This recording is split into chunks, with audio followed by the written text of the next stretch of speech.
Hello and welcome back to another video. Today here again on Forza Horizon 5 to take a look at another brand new addition to the Forza series, which is this thing. As with most new vehicles, to unlock this thing, all you have to do is complete 20 points of this week's festival playlist, which is the spring season, which as you can see I've done by doing the trial, the 2 event lab races, and the 4 monthly rivals at the beginning of the series. Officially this thing is actually the Volkswagen Type 181 or 182, depending on whether the steering wheel is on the correct side of the car or not. It was in fact only sold under the name Thing in the US of A. Here in the United Kingdom, for example, it was apparently sold as the Trekker. Thing is a much cooler name though, so let's keep referring to it as that. As with most old Volkswagens, this thing is closely related to the Beetle, the microbus, and, as the looks would have you believe, the Kubelwagen. This thing produces just 46 brake horsepower and 98 Nm of torque from its tiny 1.6 litre flat-4 engine. The thing is, though, it weighs just 871 kilos, so although, yes, it is incredibly slow, and yes, it has a stock rating way down in D-Class at just 100, this thing isn't quite as bad as you would initially think. This thing actually managed an impressive 70 miles per hour here at Petroleum Park, so in theory on UK roads, it's as fast as a Bugatti. This thing actually fits the game perfectly, because although 70,000 of them were built in Germany, the thing was being produced in Mexico as recently as 1980, although there it was sold as the Safari. So far though, I'm really enjoying this thing. The only thing that's a shame is that we can't put the roof down, which is one of the greatest things about the real thing. As a little bit of fun then, before I headed back to the garage, I hopped into an ancient Ford Transit van and we drag raced it against this thing. 3, 2, 1, go! The thing's got the launch. Yeah, they're about the same power, but I think that's probably lighter than this. It's 50. 50? I've reached 50 before halfway. And 60. And I crossed the line. I managed 60. That's brilliant. So then, over at the festival, there are actually 3 manufacturer colours available for the thing. There's the orange, which we're gifted it in, which I think looks fantastic actually. There's the yellow, which is a sort of matte finish for some reason. I think it would have been far better if it was gloss. Or there's a kind of white colour.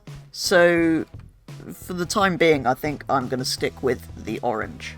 Over in the upgrade shop, there are, of course, all your usual upgrades to the engine. There's your usual platform and handling upgrades, including brakes, suspension, anti-roll bars, roll cage, and weight reduction, which means you can take weight from the incredibly light 871 kilos to 819 kilos, or 758. It would float away if you did that. So that's an option. There's also all of your usual drivetrain options, tyres, including some vintage tyres and white walls, which look fantastic, I think, on this. There's your track width options and tyre width options, of course, as well, if you want to get the tyres sticking out a bit more. Not sure why you necessarily would on this, but it does look slightly better. And there are a few aero options. For example, we can put this thing on our thing, or we can put this thing with a splitter, or we can remove all the things and have a good view of the things under there. I think I'm going to keep mine standard, because those will look a little bit odd. There's that option. Again, here, I thought there may be an option to remove the roof, as we can't put it down in free roam, but sadly that isn't the case, and we can remove this thing off the back so we can see that thing underneath. But again, I think it actually looks better with it there. So there are some visual modifications, but personally I don't like any of them. There are also some engine swaps, so you can put in a flat 4 turbo rally instead of the standard flat 4, a 4 litre flat 6, a 3.2 litre flat 6 twin turbo, and a 3.8 litre flat 6 twin turbo. So, as is kind of expected with Volkswagen, there are many Porsche engine swaps. You can also, of course, all-wheel drive swap it, turbo it, or supercharge it if you so wish. If we equip it with the 3.2 litre flat 6 twin turbo and then go over and fully upgrade it, we are able to get power up to nearly 1200 horsepower. I then took inspiration from Mick Jagger and painted it black before going in search of a B-Class Purist tune, finding this optimistically named Slow Purist tune from ESV Mars, which brings power up to 234 brake horsepower and weight down to 765 kilos. This thing's gonna just blow away. We then headed into Horizon Open, joining for the second race of an adventure at the Descensar Dorado Sprint, and it was off to a good start, but an Honda immediately retook the lead from me, and that was that really. The Honda won, and the thing finished in second. The final race was at the Lookout Circuit, where there were a total of 4 things racing. I also had to start from the very back of the grid. Thanks, Forza. I had an incredibly average race and finished up in 5th place. One of the other things, however, got a 2nd place finish. So we headed into another set of races, starting at the Panoramica Sprint. It was here that I noticed the other thing was on the white wall vintage race tyres, which seemed to be working a lot better for them. Anyway, after much chaos and some terrible driving from me, I finished 4th. Next up was the Junas Blancas Sprint, where again I was given an awful grid spot way back in 11th place. This was a horrendous track for this thing, with its terrible lack of power and no speed whatsoever, so in the end it was an appalling 8th place finish for this thing.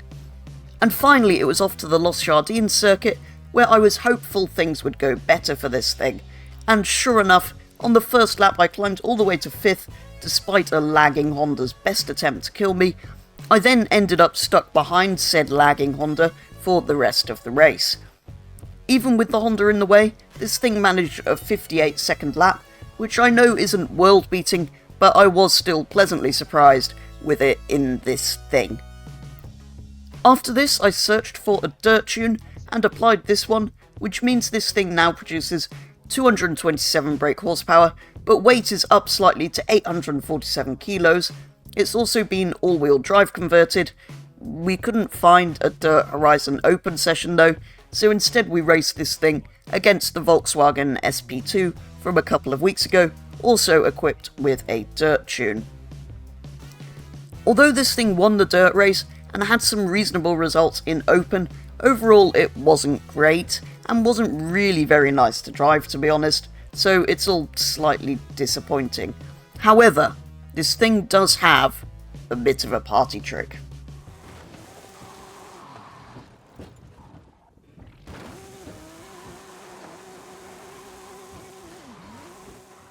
And that is going to do it for today's video, taking a very first look at this thing here on Forza Horizon 5. From standard it's incredibly cool. The only real shame about it is that we can't put that roof down, which is one of the main advantages of the thing. And yes, it is incredibly slow from standard, but with an engine swap and some upgrades, you can tune this thing up to over 1000 brake horsepower, which is absolutely mad.